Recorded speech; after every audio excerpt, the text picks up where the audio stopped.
पड़िशा को स्वच्छ एवं स्वच्छ आम गाँ एवं आम समाज एवं आम परिवेश आम समस्ते सुरक्षित हो रहा निश्चित मुझे आशा करी रोचे समस्त धन्यवाद जनाऊँगी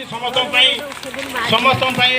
आमर भोजन व्यवस्था है कि समस्ते भोजन खाई जीवे आ कमिटी मध्यम जो रहा बारापुर बड़मुआ आ हनुमतपुर ये तीन जगह आम कमिटी सह आम जा निश्चित जा सब आम सचेतन करवा एवं बुझेवा जदि न बुझती ताने आईनगत कार्यानुष्ठान आग दृढ़ कार्यानुष्ठान आगामी दिन हम त्रिवेणार सन्देह ना कौन प्रकार आम छाड़ी देवा ना ये कही मुझे रोचे वक्तव्य रखुँ जय जगन्नाथ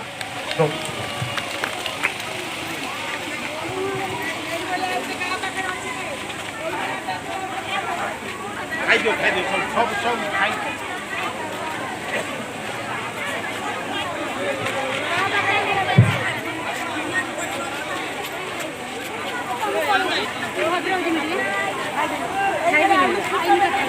खाइदे आगर खाइदे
No,